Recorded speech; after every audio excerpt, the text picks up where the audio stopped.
મુખ્યમંત્રી શ્રી ભૂપેન્દ્રભાઈ પટેલની ત્વરિત સૂચના. સુરેન્દ્રનગરમાં માવઠાના પાક નુકસાનનો સર્વે પૂર્ણ.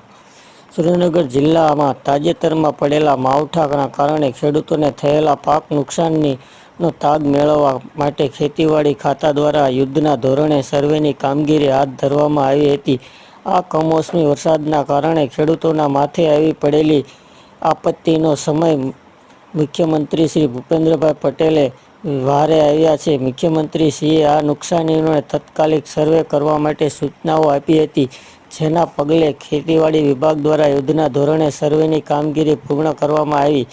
ખેતીવાડી ખાતાની ટીમોએ અસરગ્રસ્ત ગામોની ઝડપી મુલાકાત લીધી હતી. વજપુર ગામના ખેડૂત ખાતેદાર શ્રી કમલેશભાઈ પટેલે જણાવ્યું હતું કે કમોસમી વરસાદના કારણે તેમના કપાસ અને મગફળીમાં બંને પાક નિષ્ફળ ગયા છે, તો મુખ્યમંત્રી શ્રી ભૂપેન્દ્રભાઈ પટેલને દ્વારા તાત્કાલિક સર્વે કરવાના આદેશો આપવામાં આવ્યા છે, જે અંતર્ગતે આજે ગામમાં સર્વે કામગીરી પૂર્ણ કરવામાં આવી છે.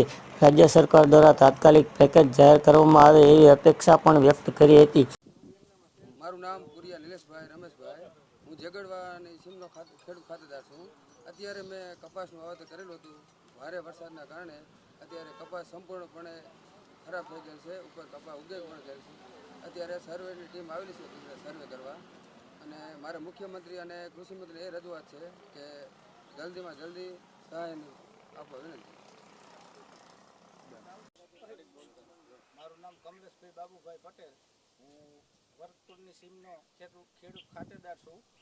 મારા જમીનમાં કપાસ અને મગફળી બંને વાવેલી છે. બંને પાક નિષ્ફળ ગયેલ છે, અને જે અધિકારીઓ બધા સર્વે કરવા જે આવ્યા અત્યારે તાત્કાલિક, એ કૃષિ મંત્રી અને મુખ્યમંત્રીનો હું આભાર વ્યક્ત કરું છું, અને જલ્દીથી સહાય આપે એવી રજૂઆત.